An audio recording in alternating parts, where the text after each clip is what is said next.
Bonjour. Votre numéro d'équipe, le nom du cas. Le nom du cas.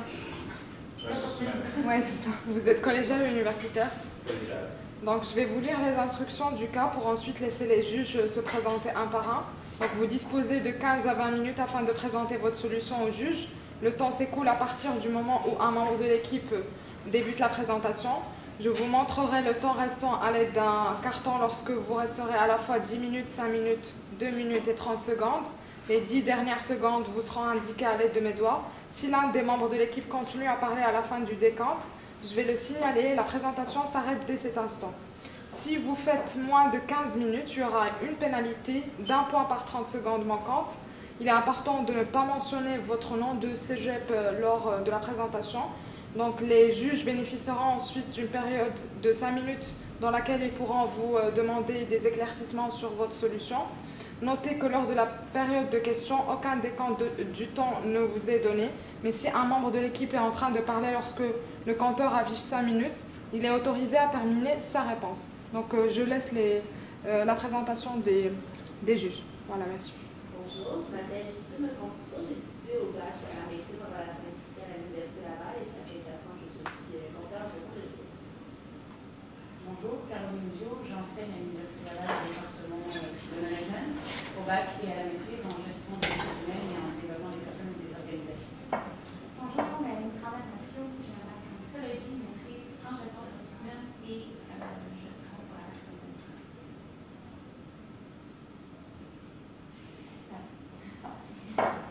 Donc, œuvrant dans le secteur des ressources humaines, on sait que votre entreprise soit journal de l'étudiant. Vous œuvrez dans un secteur qui est extrêmement concurrentiel. Donc, on sait que vous voulez vous distinguer. Vous vous distinguez déjà dans le secteur de Québec, soit Québec et l'Est de Québec.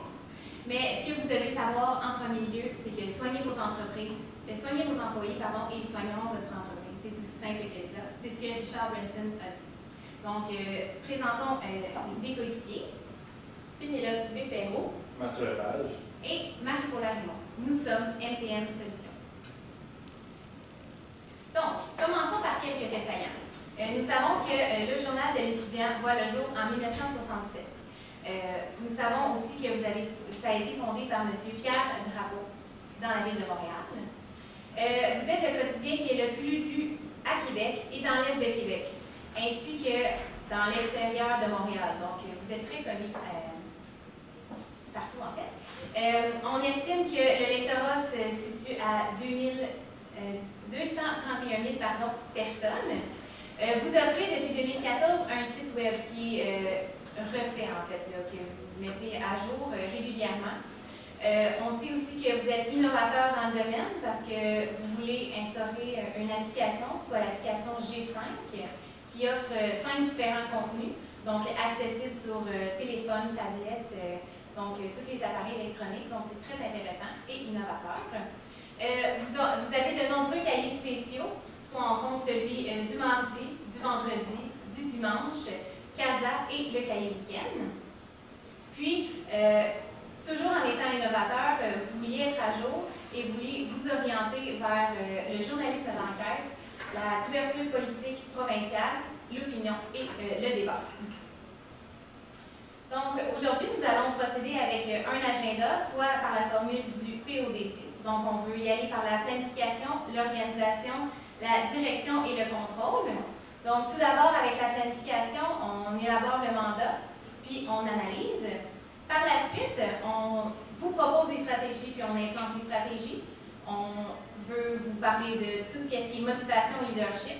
Puis finalement, on va conclure en vous expliquant comment on va évaluer nos stratégies, puis notre conclusion face à toutes nos stratégies.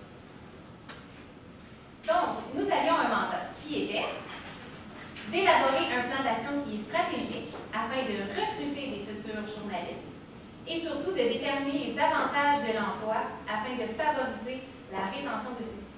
Donc, il y a dans l'emploi. Donc, vous allez commencer avec l'analyse interne. Pour ce qui est des facteurs de réussite, la notoriété du journal est très importante, comme ma collègue l'a dit plus tôt. Vous êtes présent dans plusieurs établissements d'enseignement postsecondaire, donc vous vous êtes vu par les cégeps, les universités. Vous avez aussi une grande visibilité, que ce soit les journaux sont en vente dans les dépanneurs ou vous pouvez les lire dans les restaurants et tout ça. Vous êtes innovateur dans les technologies, comme Marc-André l'a dit aussi, vous avez un site internet et ainsi aussi que l'application J5. Et pour ce qui est du côté RH, vous avez une bonne communication entre les dirigeants et les employés. Pour ce qui est des défis à remonter, vous devez recruter les meilleurs talents, vous devez retenir les jeunes journalistes en leur offrant des avantages, vous devez être reconnu comme un quotidien stable. Pour ce qui est des externes, on évoque les opportunités.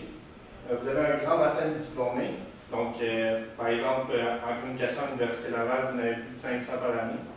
Vous avez ceux aussi de sciences politiques, ainsi que ceux en rédaction professionnelle.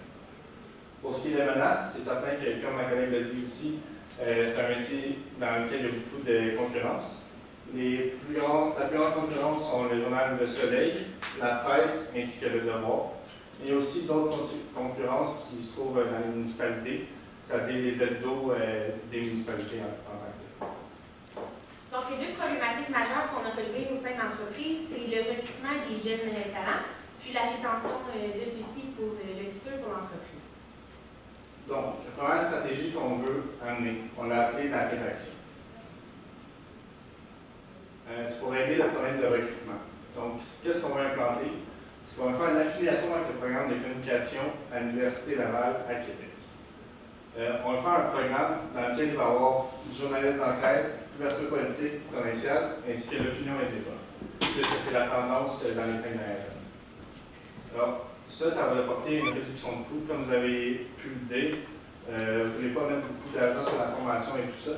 Donc, notre stratégie va vous enlever des coûts et du temps pour la formation, puisqu'ils vont l'avoir vu à l'école plus tôt. Ça va vous assurer des employés futurs. Parce que plus il y a de personnes dans le programme, plus vous allez avoir d'employés à la suite du programme quand ils vont terminer, quand ils vont diplômer. Vous allez pouvoir aussi mouler les journalistes selon l'entreprise. Donc, vous allez pouvoir vous inculquer les objectifs, les valeurs et les performances que vous voulez dans votre entreprise. Une autre solution qu'on voudrait vous apporter, c'est offrir des stages, que ce soit dans les cégeps, dans les universités. Comment on va les amener, comment on va les faire découvrir nos stages? C'est sur les réseaux sociaux et sur les sites web. Les réseaux sociaux comme Facebook, Instagram ainsi que LinkedIn. LinkedIn, on sait très bien que c'est pour les personnes qui sont plus matures et plus professionnelles. Mais on sait très bien que dans le métier de journaliste, ça commence jeune et il va être plus professionnel de plus en plus tôt. Donc, ils vont peut-être créer une page LinkedIn. La vidéo tranche de vie sponsorisée.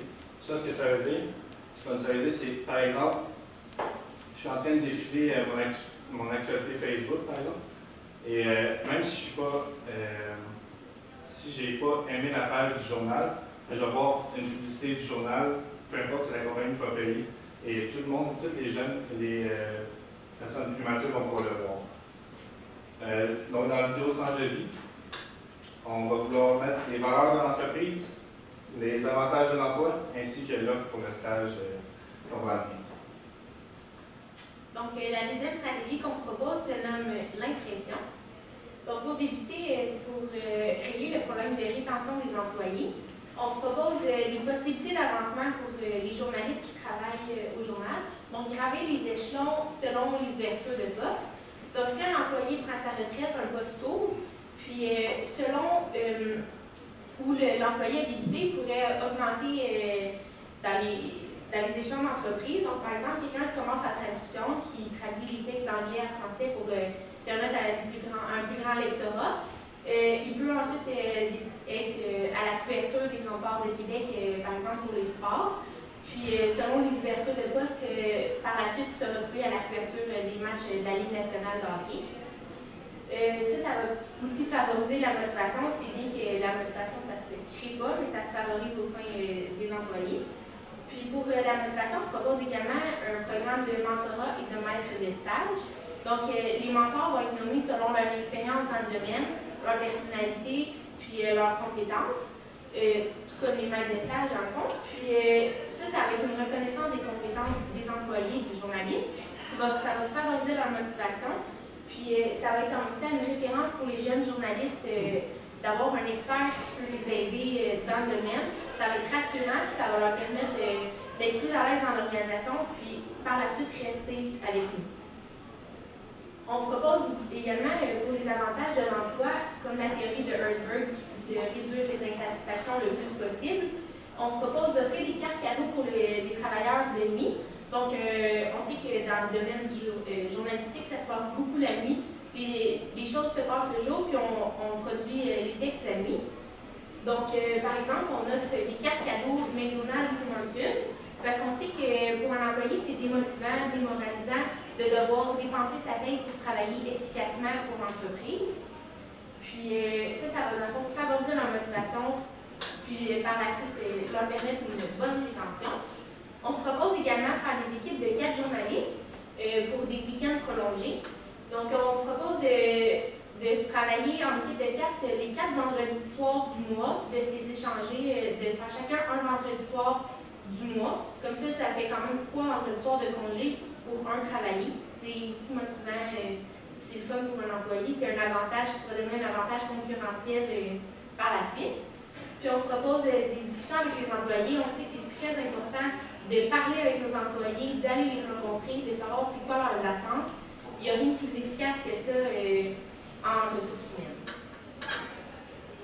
Donc, on voulait y aller aussi avec une fonction qui est l'échéancier. Donc, on veut savoir quand on doit faire toutes ces tâches-là. Donc, on est allé avec les tâches qui étaient importantes et le temps qu'on devait leur allouer. Donc, tout d'abord, quand on parle de l'affiliation avec un programme de communication à l'Université Laval, mais en fait, ce qu'on parle, c'est qu'on veut instaurer un nouveau programme. Ça, c'est ce qui demande beaucoup de temps, en fait. Donc, on veut aller les contacter. On a besoin de s'assurer que tout le monde est d'accord. C'est un long processus. On doit élaborer un contrat. On doit penser à un processus qui est à long terme. Donc là, on a mis 1 an et demi, mais on a mis 1 an et demi pour penser aussi à les 3 sous-titres, soit le programme d'études. Il faut penser au programme. Donc, il faut le construire, le programme. Il faut chercher qu'est-ce qu'on va mettre dans le programme. Donc, l'entreprise elle-même a des objectifs, mais elle veut les transmettre. Puis tout à l'heure, on a parlé de transmettre les valeurs aussi. Donc, c'est très important que ça soit clair dans l'entreprise pour le transmettre dans cette formation-là. Donc, oui, on s'enlève la tâche de formation, mais il faut que la formation soit bien faite et qu'elle soit continue. Donc, on veut former aussi, on veut qu'on ait des enseignants formés. Donc, on veut des personnes qui connaissent bien le domaine. Puis, on sait qu'il y a déjà des techniques, mais là, ça va être plus spécialisé. Donc, on veut qu'ils connaissent le milieu du travail. Donc, ça, ce qui est dans le 1 an et demi, on croit que c'est quand même réalisable. Donc, pour ce qui est des stages dans l'entreprise, on sait très bien que les écoles, dans presque toutes les écoles au Québec, on a des stages dans les fins techniques, par exemple. Donc, on sait qu'à partir du mois de mai. Donc, ça pourrait être à penser si on veut faire quelque chose de très court terme, donc pour y aller pour cette année-ci. Donc, au mois de mai, on sait qu'il y a des stages qui se font. Donc, on a pensé à 4 semaines, parce que 4 semaines, il faut que ça soit très rapide. On veut que les stages soient affichés, mais donc, on veut décrire le stage, qu'est-ce qu'on offre dans le stage. Puis, on veut aussi définir le profil de l'étudiant recherché, parce qu'on veut quelque chose de sérieux. C'est un domaine qui demande beaucoup de temps, c'est du stress, c'est des horaires quand même qui varient beaucoup, tout dépendant de l'actualité. Donc, on veut que ça soit bien clair. Puis, on veut définir nos maîtres de stage. Donc, tout à l'heure, on parlait de reconnaître les compétences. Donc, ça va les motiver. Donc, le plus vite qu'on motive nos employés, le plus vite qu'on règle le problème de rétention.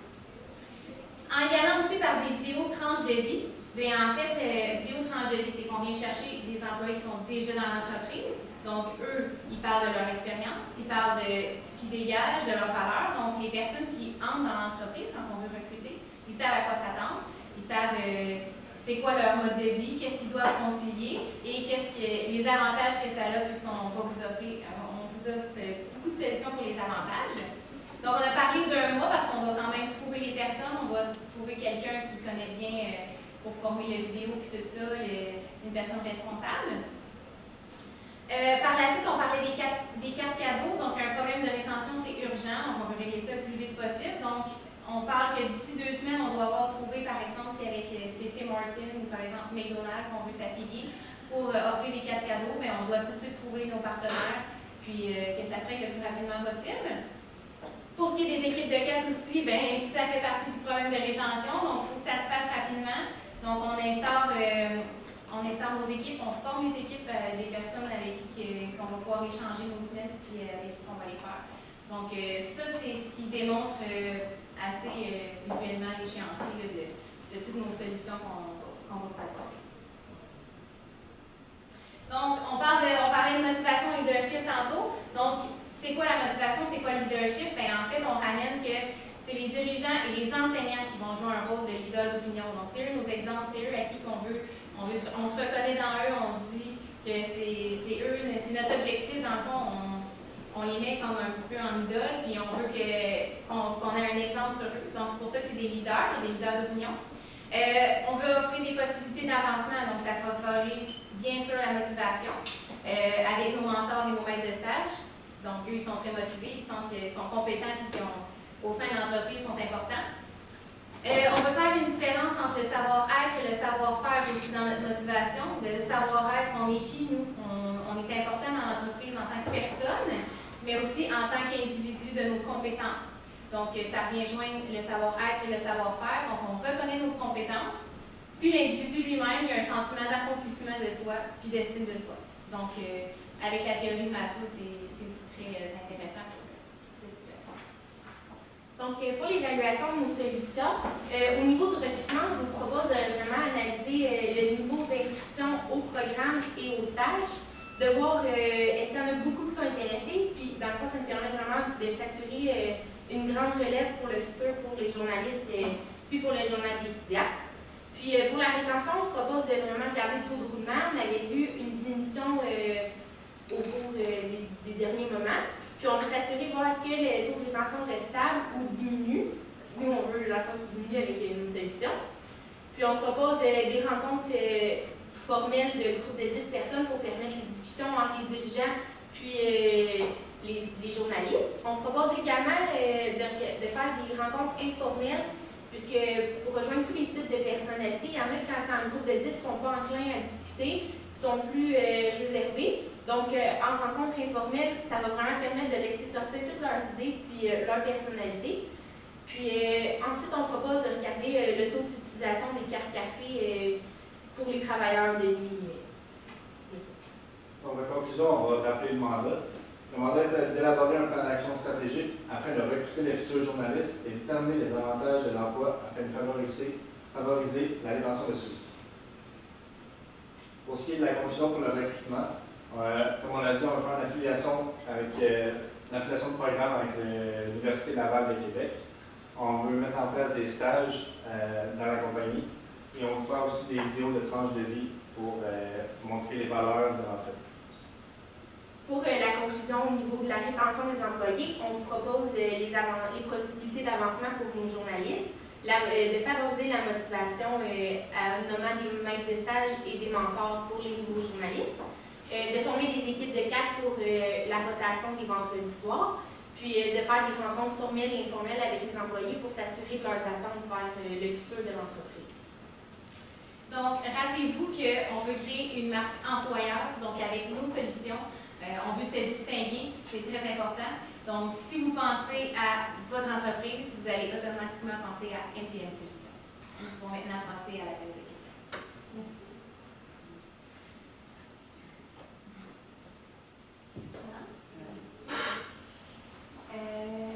Oui, parmi la rétention des nouveaux employés en utilisant pardon, les mentors et les maîtres de stage, pensez que pour eux, est-ce que ça va leur créer une surcharge de travail? Puis est-ce que ça va vraiment être passé un bon outil pour favoriser leur rétention à eux, ça fait plus longtemps qu'ils sont là? Oui, en fait, c'est deux questions. en fait, je pense pas que ça crée une surcharge de travail parce qu'en fait, on veut que, en étant mentor, on veut que ça soit bien défini. On a une description de notre poste. On répond à des questions types, des questions clés. Quand on est un nouvel employé, par exemple, on est stressé. C'est inscrit que c'est un emploi qui est stressant, qui est plutôt instable des fois par rapport aux horaires. Donc, quelqu'un qui est nouveau, qui rentre, puis qui se sent seul dans ce processus-là, si au moins il sait que, par exemple, il y a 10 personnes qui ont un mentor, puis que là, on peut se référer à cette personne-là. J'ai un questionnement, j'ai une question rapide, je suis stressée, je ne sais pas à qui me référer. Je n'ai pas tout le temps de déranger, par exemple, le gestionnaire d'une entreprise pour lui poser des questions, ou des fois par courriel, c'est pas tout le temps nécessairement le moyen plus rapide. J'ai besoin d'une question maintenant. Donc, je vais aller voir mon mentor, puis lui, il va pouvoir m'indiquer les solutions par rapport à mon problème. Il va pouvoir c'est un guide, en fait, il va pouvoir nous diriger. Nous, on voyait plus ça comme ça enlève une insécurité de dire il y a quelqu'un, mais il y a quand même quelqu'un pendant un bout de temps qui va me suivre et qui va me dire OK, ça c'est mieux comme ça, c'est poursuivre. Puis la personne, c'est sûr que ça occasionne peut-être quelques dérangements, mais la personne, elle va être d'accord d'être mentor en fait. Ça va sur base volontaire. Oui, c'est ça. J'aimerais savoir qu'est-ce qu'il y a d'innovant dans les solutions que nous proposons. Le programme, en fait, avec l'université. Parce que je crois que, oui, il y a déjà un programme, il y a déjà des formations qui sont présentes, mais en fait, instaurer un programme, c'est que nous, on a un problème de rétention. Vous êtes considérés comme instables, en fait, dans le domaine, puisqu'il y a souvent des personnes qui rentrent, qui ressortent. C'est ce que vous avez mentionné. Donc, nous, on veut s'assurer d'avoir un personnel, puis on veut un personnel qui reste. Donc, en fait, ce qui est innovateur, c'est de se créer un programme qui répond à l'entreprise, à ses valeurs, à ses objectifs, à elle. Donc, c'est vraiment juste elle qui va avoir ça, puis elle, après ça, elle s'assure d'avoir des employés. Donc, nous croyons que vraiment, c'est une façon innovante parce que on sait à quoi s'attendre, on sait qui va rentrer dans notre entreprise, puis on sait les valeurs et les compétences qu'on va avoir. C'est la façon qui Aussi, il ne faut pas oublier que quand on apprend d'une certaine façon, une certaine méthode, c'est plus facile de travailler de cette façon-là plus tard. Donc, si l'étudiant est formé pendant exemple ces 3 ans de bac de cette façon-là, une fois qu'il va être sur le marché du travail pour le journal étudiant, ça va être une habitude de travailler de cette façon-là. Donc, ça va lui permettre également de rester plus longtemps dans une entreprise, pouvoir même faire sa carrière au complet pour le même journal. Une dernière question, aussi, je me demandais, vous avez parlé à plusieurs reprises qu'il va y avoir des discussions avec les employés. Je veux savoir c'est qui allait chapeauter ces discussions-là, c'était quoi l'objectif de ces discussions-là, parce que c'est sûr que ça crée un lien parce que les employés vont se sentir plus importants dans l'organisation parce qu'on leur parle, mais qui va leur parler, puis c'est quoi l'objectif de là? Oui, c'est ça. En fait, quand on parle des personnes, on sait que vous avez des dirigeants. Donc, il y a toujours des personnes qui sont quand même plus haut placées dans l'entreprise. Puis, il y a des personnes, par exemple, qui dirigent les ressources humaines. Donc, on aimerait ça que ça soit elle qui soit principalement concernée dans ce processus-là. Donc, elle connaît toutes les techniques, les ressources aussi quand même. Donc, nous, avec nos solutions, on va pouvoir compléter ça avec ses compétences. Puis c'est elle qui va organiser les discussions de groupe. On ne veut pas que ça soit trop répétitif, mais on veut que ça soit efficace. Donc, c'est pour ça qu'on rencontre 10 personnes en même temps pour que ça soit rapide. On sait que c'est un domaine qu'il faut être à l'affût des nouvelles. Là. On n'a pas tout le temps de temps, mais quand on sédule le moment où est-ce que tout le monde va pouvoir le faire en petit surprise. Est-ce que vous allez avoir des sujets déterminés de rencontre? Oui, dans le fond, ordre du jour, avec tout dépendant. Il y a des domaines aussi. On sait que vous avez le sport.